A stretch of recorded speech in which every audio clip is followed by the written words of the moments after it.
Yedidim Shalom, les alcôves du Tanar, Parashat Vayetse, nous parlerons de Yaakov comme travailleur immigré. Ça vous interpelle, n'est-ce pas? Bien, allons-y. Au début de cette paracha, nous rencontrons Yaakov fuyant Esav, après l'avoir trompé auprès de son père, sur les conseils de sa propre mère, vous le savez. Une nuit, Dieu fit un certain nombre de promesses à Yaakov concernant à la fois son bien-être futur et celui de sa progéniture. Le lendemain matin, Jacob fait un vœu qui correspond largement aux promesses de l'Éternel dans le rêve, mais avec plusieurs écarts qui peuvent donner un aperçu de l'état psychologique de Yaakov. Je suis l'Éternel, le Dieu d'Abraham ton père, et d'Itsrak, cette terre sur laquelle tu reposes, je te la donne à toi et à ta postérité. Elle sera à ta postérité comme la poussière de la terre, et tu déborderas au couchant et au levant, au nord et au midi, et toutes les familles de la terre seront heureuses par toi et par ta postérité. Oui, je suis avec toi, je veillerai sur chacun de tes pas, je te ramènerai dans cette contrée, car je ne veux point t'abandonner avant d'avoir accompli ce que je t'ai promis. Les différences entre le vœu de Yaakov et la promesse de Dieu révèlent la peur de Yaakov pour sa sécurité personnelle. Il a échangé la vision plus générale et à long terme de la bénédiction de Dieu contre des besoins plus personnels et immédiats. Écoutons. Si le Seigneur est avec moi, s'il me protège dans la voie où je marche, s'il me donne du pain à manger, des vêtements pour me couvrir, si je retourne en paix à la maison paternelle, alors le Seigneur aura été un Dieu pour moi. Étonnant, n'est-ce pas? Les événements qui ont conduit Yaakov à ce moment nous fournissent une toile de fond à son anxiété. Le manque de sécurité de Yaakov et en particulier son insécurité alimentaire est le résultat du déplacement depuis son domicile, c'est-à-dire qu'il se retrouve avec le statut de personne déplacée, ayant fui pour sauver sa vie en raison de la menace de violence de Esav.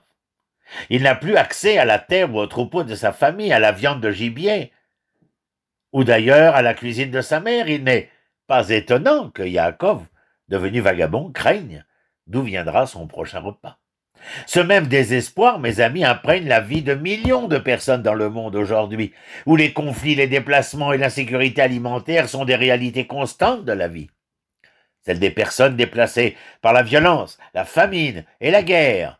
Séparés de leurs terres agricoles et de leurs moyens de subsistance, ils doivent rechercher des sources alternatives de nourriture, souvent en s'appuyant sur l'aide étrangère. Les organisations d'aide humanitaire sont elles-mêmes confrontées à une grave pénurie de fournitures et de soutien, ainsi qu'à des menaces pour leur sécurité personnelle. Plusieurs camps de déplacés à l'intérieur même de ces pays en lourde difficulté ont subi de violents raids de la part de milices, tandis que les approvisionnements alimentaires ont été usés jusqu'à la corde.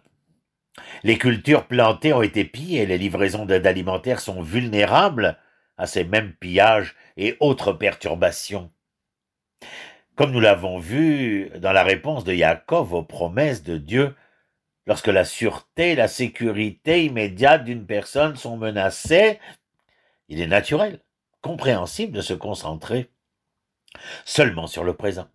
Il est toutefois important, mes amis, de ne pas perdre de vue la vision plus large et à plus long terme et l'espoir de devenir. Les ONG du monde entier s'emploient à résoudre des problèmes auxquels une aide rapide ne peut pas parvenir, comme le redémarrage de l'éducation des enfants, l'aide à la reconstruction, je dirais, de leurs moyens de subsistance et la résolution de traumatismes psychologiques profonds. Yaakov, dans son moment de peur et d'insécurité, ne pouvait penser qu'à sa propre survie immédiate, omettant complètement toute référence aux descendants dans son vœu. Mais plus tard, beaucoup plus tard, dans le même livre de la Genèse, Yaakov trouvera une stabilité relative et établira une famille et une nation, accomplissant à ce moment-là la promesse divine que toutes les familles de la terre seront bénies à travers vous et vos descendants. Lorsque nous soutenons des organisations contemporaines axées sur des objectifs à long terme et la durabilité, nous permettons à cette bénédiction de remplacer les appels au pain et à un abri, et nous aidons à construire un monde où les générations futures pourront vivre dans la sécurité et la prospérité. C'est à souhaiter. Yaakov est un travailleur migrant. Il fuit une situation dangereuse chez lui et se réfugie à Haran, comme le livre de la Genèse au chapitre 27. Les versets 41 et 45 nous le soulignent. Dans cette région étrangère où il se retrouve, il effectue des travaux agricoles pénibles pour son oncle, Lavan, qui assume le rôle d'employeur trompeur et abusif, comme nous avons prêté garde. Parce que Yaakov arrive sans ressources, Lavan profite facilement de lui. Du point de vue de Lavan, cela représente une formidable opportunité. Quelle opportunité? Eh bien, de croissance économique, tant pour lui-même que pour sa communauté. Selon un texte midrashique, les Haranites sont conscients de cette exploitation. Lavan rassemble tout le monde et leur rappelle que le travail de Yaakov a amélioré fortement leur situation économique. Faites bon comme vous semble, répondent les gens. Lavan annonce alors qu'il persuadera malhonnêtement Yaakov de rester 7 ans de plus. Faites ce que vous voulez, disent-ils. Midrash Rabbah. La communauté encourage donc tacitement Lavan. Elle est complice, cette communauté. Elle croit que sa prospérité sera multipliée collectivement. Tout le monde fait mieux quand tout le monde fera mieux lorsque tout le monde se préoccupera du mieux et du meilleur. Des millions de travailleurs migrants souffrent aujourd'hui des conséquences de cette réflexion que nous venons de voir chez les Haranites. Ils sont exploités à peu près de la même manière que Yaakov, et cette exploitation est soutenue par les communautés qui les entourent, soit explicitement, soit implicitement.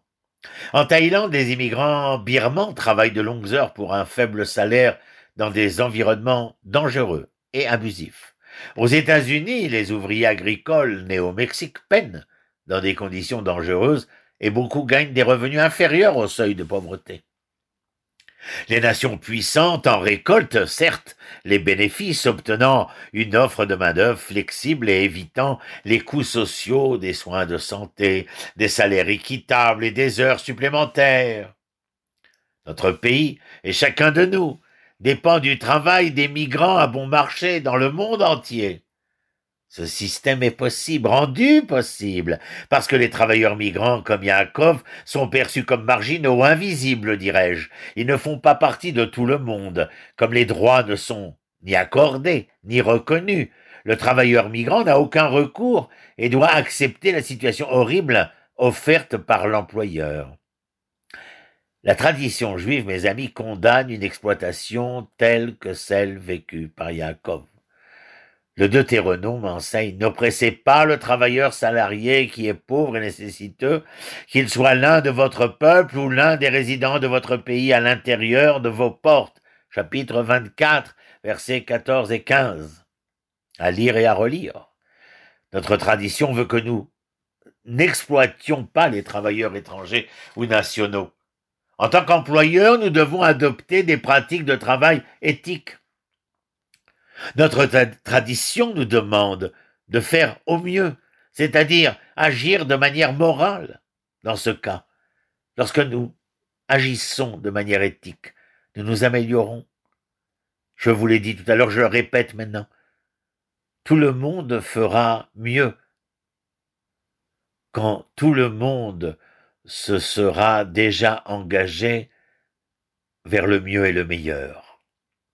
Le droit du travail laïque admet également que le traitement des travailleurs est avant tout une question morale. Cela est évident dans le langage de la Convention internationale sur la protection des droits de tous les travailleurs migrants et des membres de leur famille.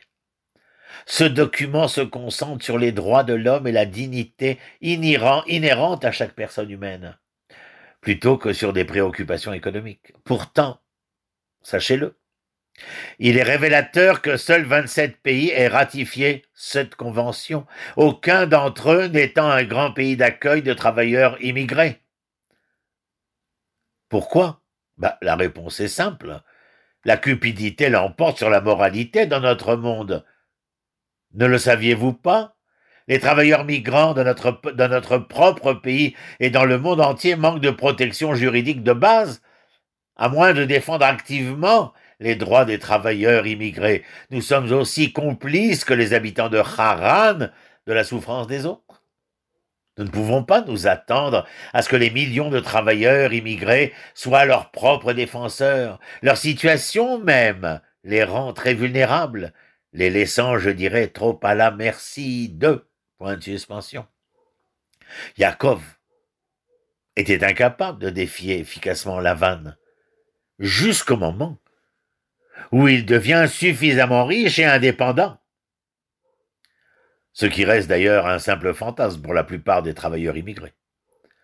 Du point de vue de la cupidité économique, il peut nous sembler sage de fermer les yeux et de laisser cette habitude injuste d'exploitation continuer à se perpétuer.